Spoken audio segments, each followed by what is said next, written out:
Welcome to the Glacier Notes Part 2. Again, as I have stated in most of my videos, if you get done with these notes, you should have fill-in-a-blank notes to fill out, by the way.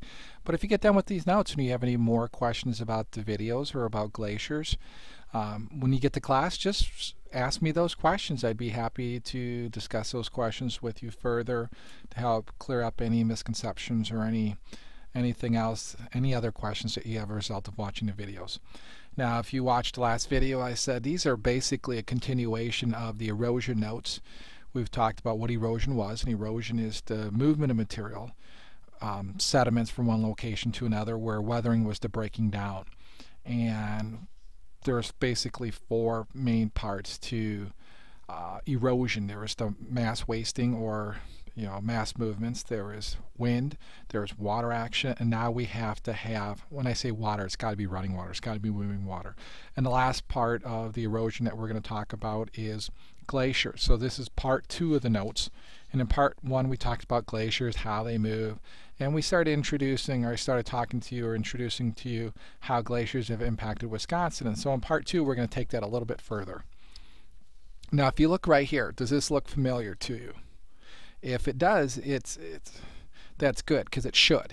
Now, before the glaciers, so this says pre-glaciation right here. Before the glaciers came through, the Wisconsin River once flowed through the Baraboo area. Now, some scientists will say, well, it wasn't the Wisconsin River. It was a precursor to the Wisconsin River. Well, whatever it was, a major river once flowed through the Baraboo Valley. And Baraboo right now is right in this area.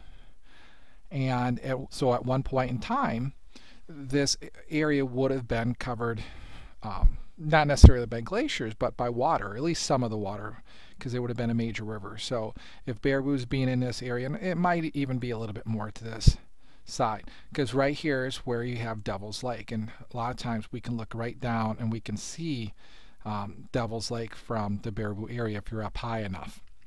So if you've ever been out to Devil's Lake State Park, and if you've ever wondered how or what created that huge space in between the East Bluff and the West Bluff, and that was at one point in time this major river that flowed through the Baraboo area. It wasn't the glacier. So a lot of times kids will come up and say, yeah, the glaciers created the bluffs.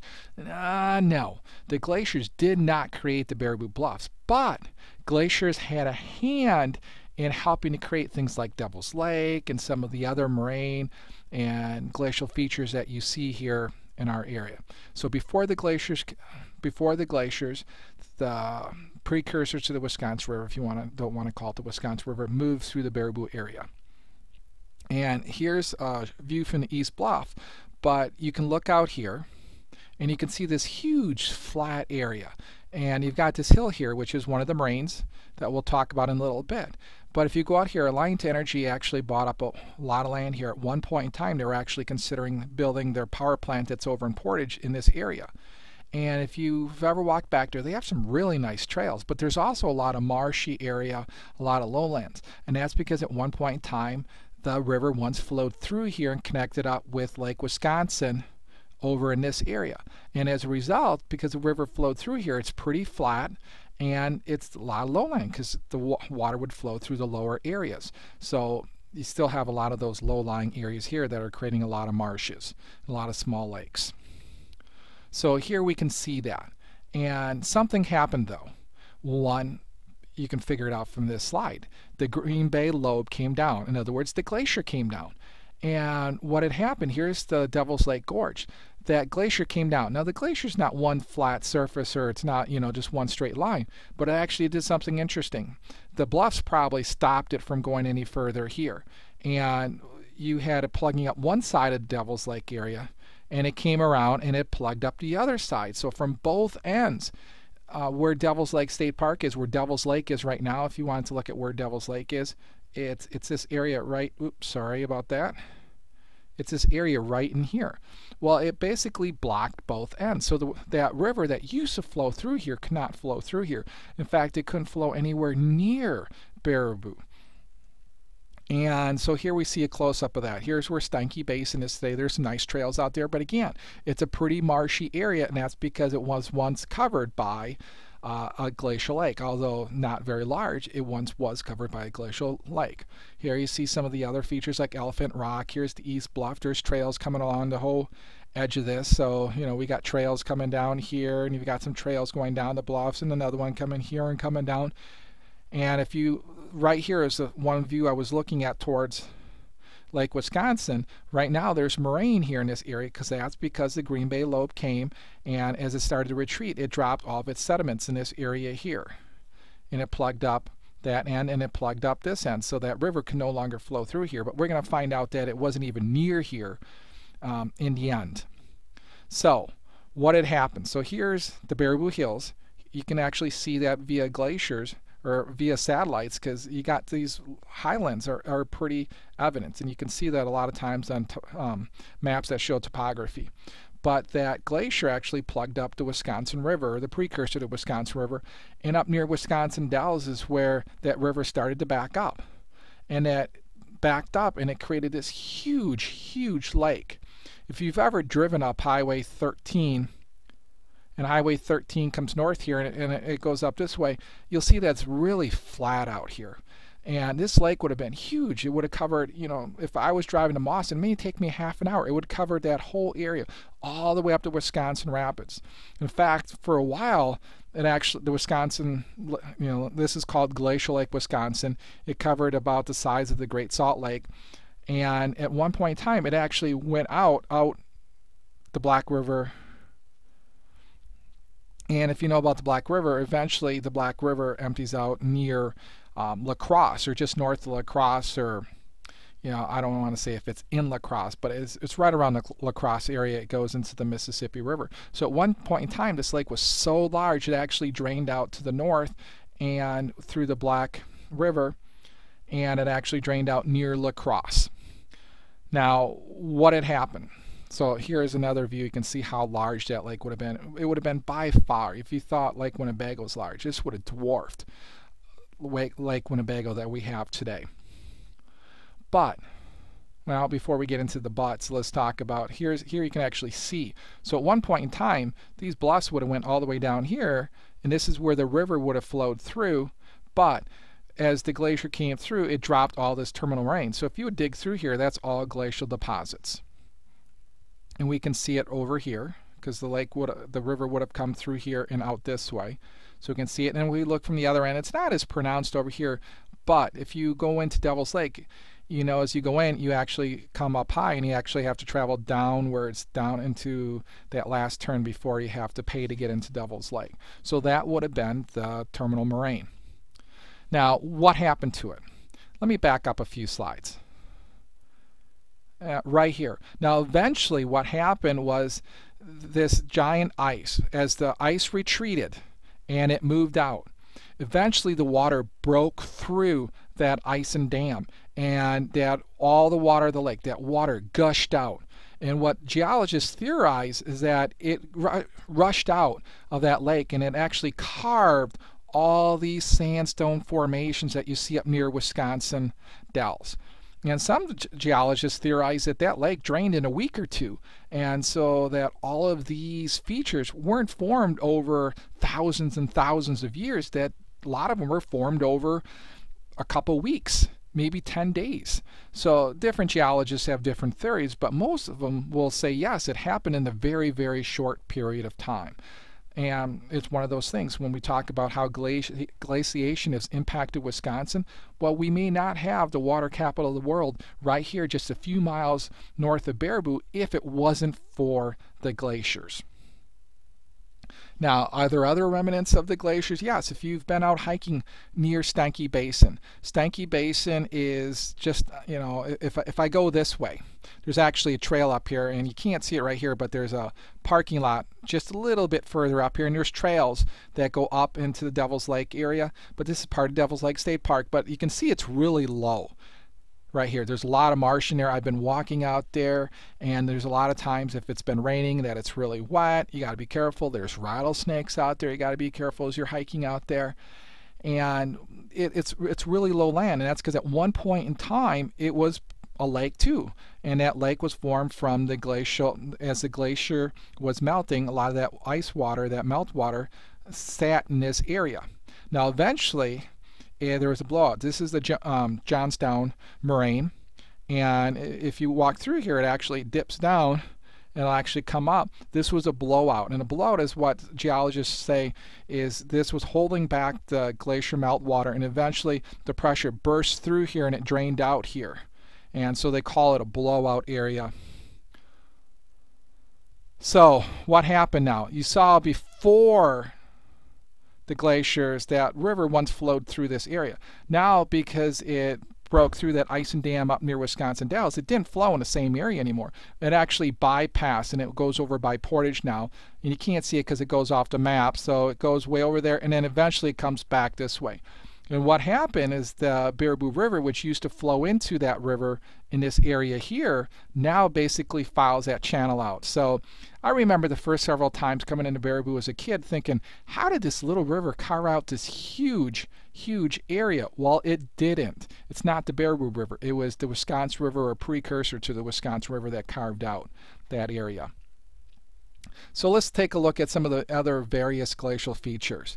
I'm going to skip this slide for now. First of all, moraine. Remember, moraine, we've talked about terminal moraines. So when a glacier picks up debris as it moves, and then when it starts to melt, what it's going to do is it's going to form a moraine. At the end of the glacier, you're going to have all kinds of deposits, all kinds of rocks, sand, debris left behind. You can also have something called medial moraine and lateral moraine. Lateral moraine are deposits formed at the sides of glaciers, and medial moraine is actually deposited in between two glaciers. So here's one glacier moving, here's another glacier. In fact, you have a third glacier right here. So the medial moraine is deposited in between these two glaciers. So it's basically lateral moraine, but it's sandwiched in between two glaciers. Now, till is the unsorted mixture of debris deposited by glaciers. So when we look here, it's your rocks, it's your sand, it's all your debris left behind by the glaciers. And these are actual slides that we've took here in Wisconsin. This is Garrity Hill, and this is your natural gravel. This is in the Kettle Moraine area of Wisconsin. So we took this picture and we took a close-up. So this is where they're going to get a lot of gravel. And when we were on one of the cams, we actually took this picture of this gravel pit. And a lot of times there's gravel pits in these areas because they're going to get a lot of till. Just like there's a lot of gravel pits here in Baraboo because they can go to the moraines and they can get a lot of good natural gravel. By the way, the KMA is the Kettle Moraine area. So when we look at drumlins, now we didn't take this picture here in Wisconsin, but drumlins are elongated teardrop shaped hills. Now this one is from Wisconsin. And what had happened is that this might have been a hill at one point in time, but as the glacier rode over it, what it did was pushed off the top and then it deposited on the other side. So at one time this hill might have been way up here, but the glacier took off this top part and now it's over on this side of the glacier. So what geologists can do, they can actually visualize and see which way the glacier moved by looking at these drumlins. So here we can just see what's going on in the shape of it in relationship to the ice flow. Now, an esker is a ridge form of rounded sand and gravel deposited by the stream that flowed through tunnels at the base of a glacier. So, for example, if this was the ice sheet, as the ice was melting, you would have huge rivers flowing through the ice. And just like any river, so here's the water, here's the river, it's going to deposit material. And those deposited materials, once the ice is completely gone and it's completely melted and all this ice is gone, what it's going to leave behind is all that deposited material. And that's what scientists or geologists call an esker. So this is actually a picture taken in Wisconsin in the Kettle Moraine area. And this is pretty neat. Here's, and it kind of looks like a long snake. Well, it looks like a river. And it was a river, or at least it was deposited at the bottom of a river. So here's an actual farm in the Kettle Moraine area. They had a, cut through here so the farmer could get through to his other fields. And you can actually go out there and you can actually walk on top of this esker. So here I actually am. I'm up here, and I'm out here with my teaching partner, Mr. Phillips. Him and I were out there doing some geology surveys and we were doing some research. And so what I did was I went up here to the top and he was down here at the bottom. And there's actually about a 50-foot difference between us here because we took our GPS units out there and we got that. And the thing is, they have a neat trail out here, so you can walk on this esker for miles and miles and miles. In fact, you'd come here, you'd have to go down, and you have to go back up on the other side because they tore out part of it here because they actually have a landing for Butler Lake, and we'll take a look at that in just a little bit. Here's another feature. This is a came. It's a conical hill composed primarily of sand and cobbles left by streams that flow downward through cracks in the glaciers. So at one point in time, you know, the glacier might have been way up here. But as it was melting, a lot of that water would flow through into cracks. And as it's flowing through into cracks, it's got all kinds of debris, sand and gravel, and that sand and gravel would be deposited here. And then eventually as the glacier, so as it comes through again, the water's flowing through here and it's depositing all this material, making the hill bigger and bigger and bigger and bigger. And eventually when the glacier's gone, you're left with this came. And this is McMullen Came in the Kettle Moraine area. This is one of the top ones. They call it Dundee Mountain, and it's actually a came. You know, another name for it is white came. It's 250 feet tall. So this is huge, huge. You know, in Wisconsin, it's a very large feature. It's so large that they actually wanted to call it Dundee Mountain, but technically it's a came. And here we see some other ones. We see Johnson and Connors came. So if you're in the Kettle Moraine area, there's all kinds of cames in the area. It's one of the great places, not only in the state, but in the country, to see a lot of the glacial features that were left behind from the last glaciation, which is one of the reasons why they called it the Wisconsin stage of the glaciation.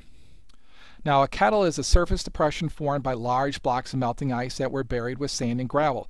As the ice melted, the other materials collapsed, leaving a crater-like depression. Some kettles are more than 100 feet deep. So if you can imagine this huge chunk of ice, so this is a piece of ice, and as the glacier melted, this huge chunk of ice was left behind. So if you can imagine everything melting around it, you have a piece of ice. It's kind of similar to snow. You might have on your lawn all the snow melted in one spot, but you have, for some reason, a pile of snow in another spot. Well, eventually this ice melted, and as it did, it left this depression behind. And if this depression fills in with water, they call it a kettle lake.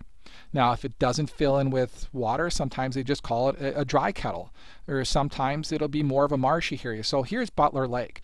And if you remember where I was standing on the esker, this is actually in between the two eskers. They've created a landing, so if you wanted to put your boat on it into this lake, you can put your boat onto it. You just back your boat right in there.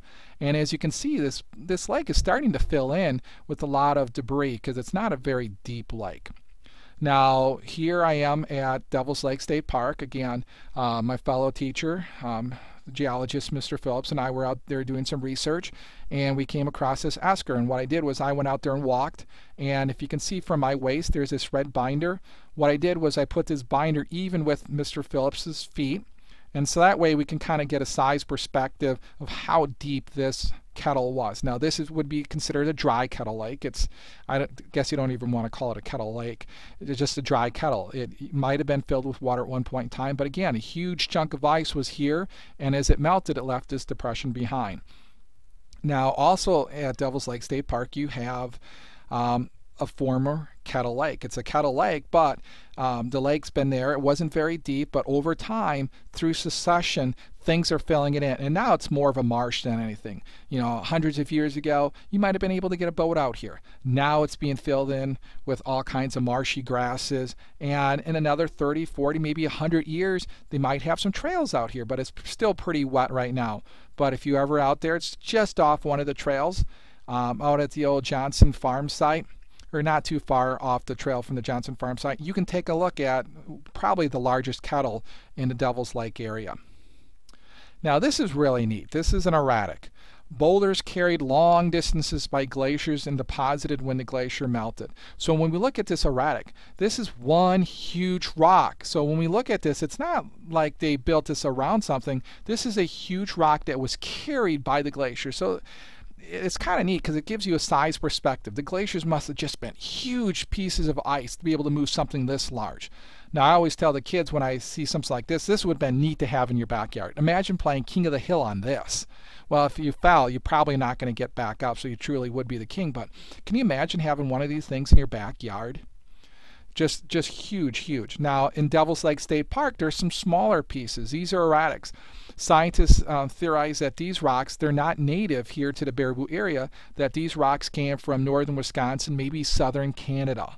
So they've traveled quite a ways to get to the Devil's Lake State Park area. Now, how do we know that the glaciers were around? You can actually see striation marks. Sometimes if they're really big, they call them glacial grooves.